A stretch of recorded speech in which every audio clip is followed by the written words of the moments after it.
இஸ்ரேல்ல தேர்தலும் அறிவிக்கப்பட்டிருக்கக்கூடிய இந்த சூழல்ல இஸ்ரேலிய ஆக்கிரமிப்பாளர்கள் இஸ்ரேலுடைய ஆளுகிற பெஞ்சமின் நெதன்யாகுவினுடைய அரசு நாங்கள் 15 அம்ச கோரிக்கைகள் பிரகாரம் காசாவுக்குள் கொண்டு வரப்பட்ட சமாதானத்தை ஏற்றுக்கொள்ளவில்லை என்று அறிவித்திருக்கிறார்கள். காசாவை பாலஸ்தீனர்கள் ஆள்வதற்கு தரமாட்டோம், இஸ்ரேலுடைய அடிமைகளாக இஸ்ரேலுடைய கண்ட்ரோலுக்கு கீழே தான் அவங்க இருக்கணும் என்றுதான் இஸ்ரேலுடைய முழுமையான எதிர்பார்ப்பு என்பது இதிலிருந்து தெரிய வருகிறது என்று சொல்லி முகமது அல் மாஸ்ரி இன்றைக்கு அல் ஜசீராவுக்கு தெரிவிக்கக்கூடிய ஆய்வு தகவல்களில் சொல்லி இருக்கிறார். ஈரானுடைய அதிபர் மசூத் பெசக்ஷியனுக்கும் ஈரானுடைய ஆன்மீக தலைவராக இருக்கிற ஆயத்துல்லா முஜ்தபா அலி ஹாமனிக்கும் இடையில கிட்டத்தட்ட 7 மணி நேர சந்திப்பொன்று நடைபெற்ற செய்திகள் வெளியாகி இருக்கிறது. தேசிய ஒற்றுமையையும் ஒருமைப்பாட்டையும் பேணுகிற அதே நேரத்தில் ஈரான் மக்களுடைய வாழ்வாதாரத்தில் கவனம் செலுத்துங்கள் என்கிற கோரிக்கையை முஜ்தபா ஹாமனி என்னிடத்தில் முன்வைத்தார்.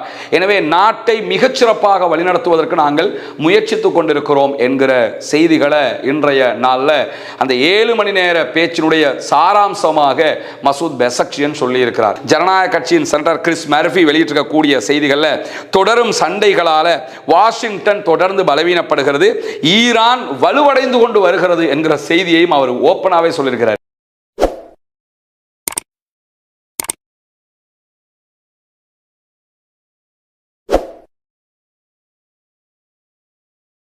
அன்பிற்கினிய சகோதர சகோதரிகளை நம் அனைவர் மீதும் ஏக இறைவனுடைய அமைதியும் கருணையும் உண்டாகட்டுமாக என்கிற உயரிய பிரார்த்தனைகளோடு பாலஸ்தீனத்தில் இஸ்ரேலிய ஆக்கிரமிப்பு படைகள் ஆரம்பித்த 2 ஆண்டு கால பாரிய யுத்தம் முழு பாலஸ்தீனத்தையுமே மொத்தமாக அழித்து நொறுக்கியது என்பது நமக்கு தெரியும். அதற்கு பிறகு ஒரு யுத்த நிறுத்த ஒப்பந்தம் கொண்டு வரப்பட்டாலும் யுத்த நிறுத்தத்தை மீறியும் இஸ்ரேலிய ஆக்கிரமிப்பு படைகள் காசாவுக்குள்ள தாக்குதல்களை தொடர்ந்து நடத்தி கொண்டு வருகிறார்கள். அந்த அடிப்படையில் கடந்த 24 மணி நேரங்களுக்குள்ளாக இஸ்ரேல் காசாவில் நடத்திய தாக்குதல்களில் 6 அப்பாவிகள் கொல்லப்பட்டிருக்கிறார்கள், ஷஹீதாகி இருக்கிறார்கள் என்கிற கவலைக்குரிய செய்திகள் வெளியாகி இருக்கிறது. இப்படியான சூழலில் தான் காசாவில் தங்கள் கைவசம் இருக்கக்கூடிய ஆயுதங்களை ஒரு தேசிய குழுவிடத்தில் ஒப்படைப்பதற்கு தயார் என்று பாலஸ்தீன விடுதலை போராட்ட அமைப்புகள் அறிவித்திருக்கிறார்கள். பாலஸ்தீனத்திற்குள் அமெரிக்காவினுடைய தலையீட்டினால் கொண்டு வரப்பட்ட சமாதான உடன்படிக்கையில் இருக்கிற 15 அம்ச தீர்மானங்களில் ஒன்றாக இதுவும் குறிப்பிடப்பட்டிருந்தது. அந்த அடிப்படையில் தான் பாலஸ்தீன விடுதலை போராட்ட அமைப்பினர் தங்களுடைய ஆயுதங்களை தேசிய குழு ஒன்றிடத்தில் ஒப்படைப்பதாக ஒப்புக்கொண்டார்கள். அவர்கள் ஒப்புக்கொண்ட அடிப்படையில் இஸ்ரேல் காசாவை விட்டு வெளியேற வேண்டும், தேசிய குழு அங்கே ஆட்சியை கையிலே எடுக்க வேண்டும் என்கிற நிலவரங்கள் இருக்கிறது. அதைத் தொடர்ந்து காசாவுக்குள்ள உணவு, மருந்து உள்ளிட்ட தேவைகள் பூர்த்தி செய்யப்பட வேண்டும், காசா அபிவிருத்தி செய்யப்பட வேண்டும். ஆனால் பாலஸ்தீன விடுதலை அமைப்புகள் இந்த அறிவித்தலை விடுத்ததற்கு பிறகு இஸ்ரேல்ல தேர்தலும் அறிவிக்கப்பட்டிருக்கக்கூடிய இந்த சூழல்ல இஸ்ரேலிய ஆக்கிரமிப்பாளர்கள் இஸ்ரேலுடைய ஆளுகிற பெஞ்சமின் நெதன்யாகுவினுடைய அரசு நாங்கள் 15 அம்ச கோரிக்கைகள் பிரகாரம் காசாவுக்குள் கொண்டு வரப்பட்ட சமாதானத்தை ஏற்றுக்கொள்ளவில்லை என்று அறிவித்திருக்கிறார்கள். இந்த சூழல்ல காசாவினுடைய சமாதானத்தை அவங்க ஏற்றுக்கொள்ள மறுத்திருப்பதனுடைய அடிப்படை என்ன என்பதை இன்றைக்கு தோஹா பட்டதாரி ஆய்வுகள் நிறுவனத்தைச் சேர்ந்த முகமது அல் மாஸ்ரி இன்றைக்கு அல் ஜசீராவுக்கு மேலதிக தகவல்களை வழங்கி இருக்கிறார். அவர் சொல்லக்கூடிய விவகாரங்களில் முதன்மையாக சொன்ன செய்தி என்னன்னு கேட்டா, பாலஸ்தீனத்திற்குள்ள ஒரு சுயாட்சியை இஸ்ரேல் விரும்பவில்லை என்பதுதான் இதனுடைய சுருக்கம் அப்படிங்கிறார். காரணம் என்னன்னு கேட்டா, காசாவினுடைய ஆயுதங்கள் காசாவிலே இருக்கக்கூடிய ஒரு குழுவிடத்தில் ஒப்படைக்கப்பட போகிறது, அந்த குழு காசாவை ஆளப்போகிறது. எனவே ஏதோ ஒரு வகையில் ஒரு சுயாட்சி காசாவுக்குள் கிடைக்க போகிறது. இது கட்டங்கட்டமாக காசாவினுடைய சுதந்திரத்தை நோக்கிய பயணமாகவும் மாறக்கூடும். இதையெல்லாம் அனுமானித்து தான் பாலஸ்தீன விடுதலை போராட்ட அமைப்புகள் தங்களுடைய ஆயுதத்தை இஸ்ரேல் ஒப்படைக்க முடியாது, அமெரிக்கா ஒப்படைக்க முடியாது, வேறு எந்த நாட்டிடத்தில் கொடுக்க முடியாது, எங்க நாட்டை சேர்ந்த ஒரு தேசிய குழுவிடத்திலேயே நாங்க ஒப்படைக்கிறோம் அப்படின்னு சொல்லி ஒப்படைச்சிருந்தாங்க. இதெல்லாம் புரிஞ்சு கொண்ட காரணத்தினால தான் பாலஸ்தீன விடுதலை போராட்ட அமைப்புகள் தங்களுடைய ஆயுதங்களை இஸ்ரேல் கொடுக்க முடியாது, அமெரிக்கா கொடுக்க முடியாது, வேற யார்ட்டையும் நாங்கள் கொடுக்க முடியாது, காசாவுக்குள்ளேயே இருக்கக்கூடிய ஒரு தேசிய குழுவிடத்தில் ஒப்படைக்கிறோம் என்று சொன்னார்கள். ஏன்னா அவங்கள்ட்ட ஒப்படைச்சா அவங்கள்ட்ட ஒப்படைக்கிறதும் இவங்க வச்சுக்கிறதும் ஒன்று என்கிற அடிப்படையில் அந்த காரியங்களை அவங்க முன்னெடுத்தாங்க. அதை தாண்டி எதிர்வருகிற காலங்களில் காசா ஒரு சுதந்திர பாலஸ்தீன பாலஸ்தீனத்தை நோக்கி போவதற்கான வழியாக இது இருக்கிறது என்பதையெல்லாம் அவதானித்து தான் இந்த இடத்துக்கு வந்தாங்க. இதையெல்லாம் இவர்கள் எப்படி புரிந்து கொண்டார்களோ அதே அடிப்படையில் இஸ்ரேலும் புரிந்து கொண்டிருக்கிறது என்கிற செய்திகளின் அடிப்படையில் தான் 15 அம்ச சமாதான திட்டத்தை நாங்கள் ஏற்றுக்கொள்ள முடியாது என்று அவர்கள் சொல்லியிருக்கிறார்கள். சுருக்கமாக, காசாவை பாலஸ்தீனர்கள் ஆள்வதற்கு தரமாட்டோம், இஸ்ரேலுடைய அடிமைகளாக இஸ்ரேலுடைய கண்ட்ரோலுக்கு கீழே தான் அவங்க இருக்கணும் என்றுதான் இஸ்ரேலுடைய முழுமையான எதிர்பார்ப்பு என்பது இதிலிருந்து தெரிய வருகிறது என்று சொல்லி முகமது அல் மாஸ்ரி இன்றைக்கு அல் ஜசீராவுக்கு தெரிவிக்கக்கூடிய ஆய்வு தகவல்களில் சொல்லி இருக்கிறார். அதை தாண்டி இன்றைக்கு வெளியாகி இருக்கக்கூடிய பல முக்கியமான செய்திகளில் முதன்மையான இன்னும் ஒரு செய்தி என்னன்னு கேட்டா, இஸ்ரேலிய படைகளும் அமெரிக்காவினுடைய ஆக்கிரமிப்பு படைகளும் இணைந்து ஈரான் மீது தாக்குதல் நடத்தியது நமக்கு தெரியும். 40 நாள் யுத்தம், அதைத் தொடர்ந்து மீண்டும் ஒரு 12 நாள் சண்டை என்று இந்த சண்டைகள் எல்லாவற்றிலும் அமெரிக்காவும் இஸ்ரேலும் தோல்வி அடைந்து விட்டன. இப்பொழுது தோல்வி அடைந்ததற்கு பிறகு அவர்கள் செய்யக்கூடிய ஒரு முக்கியமான காரியம் என்னன்னு கேட்டா, ஈரானை முற்றுகையிட்டு இருக்கிறது அமெரிக்கா.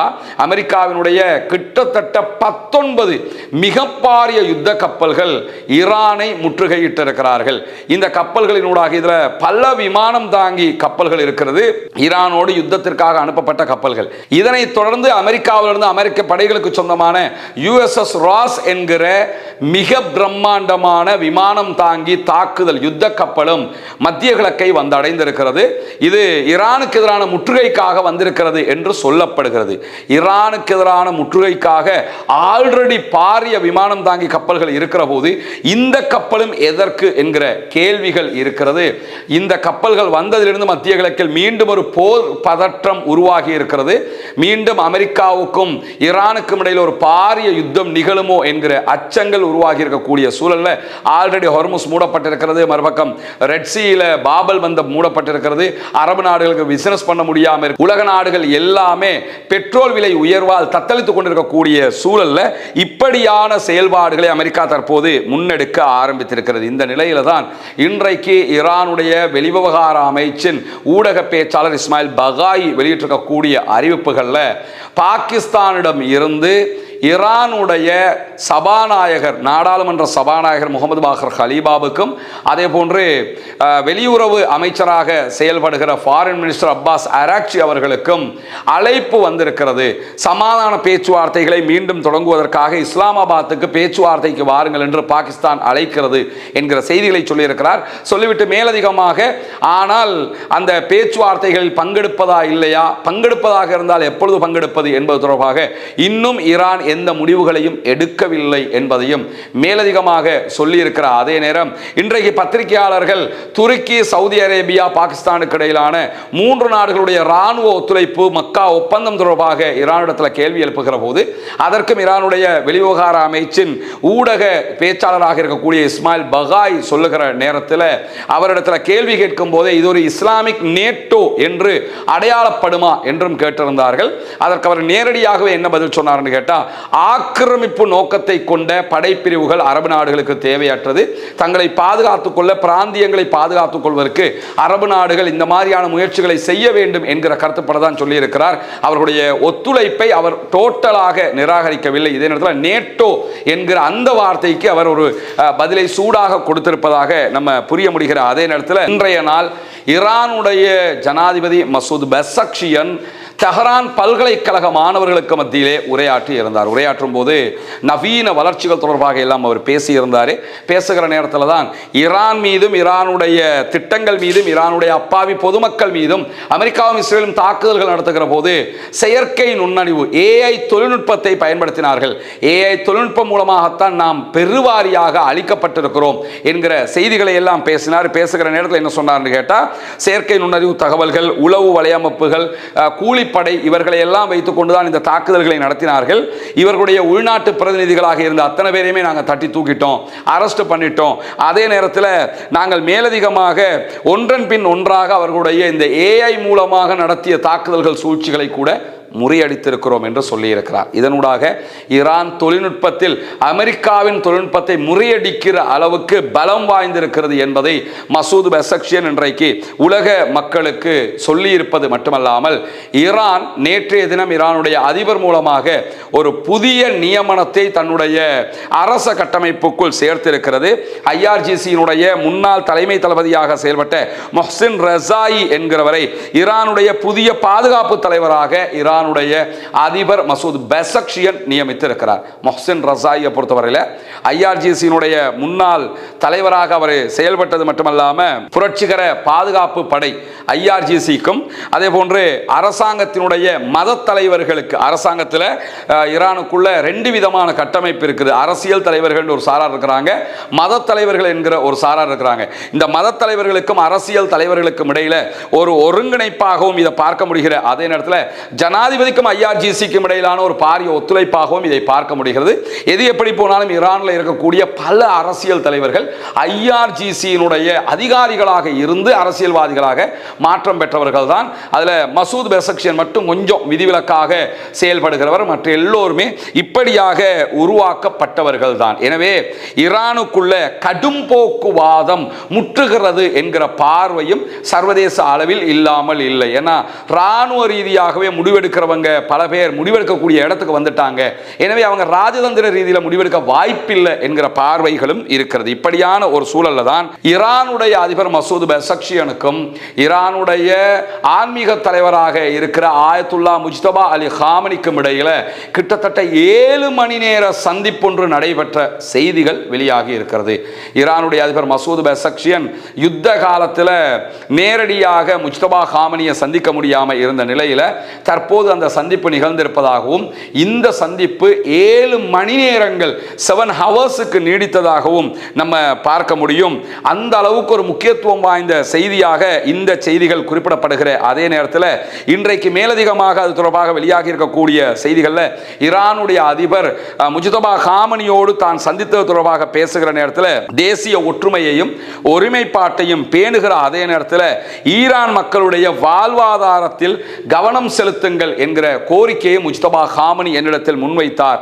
எனவே நாட்டை மிகச்சிறப்பாக வழிநடத்துவதற்கு நாங்கள் முயற்சித்துக் கொண்டிருக்கிறோம் என்கிற செய்திகளை இன்றைய நாளில் அந்த 7 மணி நேர பேச்சினுடைய சாராம்சமாக மசூத் பெசக்ஷியன் சொல்லி இருக்கிறார். 7 மணி நேரமும் இதை மட்டுமே பேசியிருக்க மாட்டாங்கிறது எல்லாருக்கும் தெரியும்.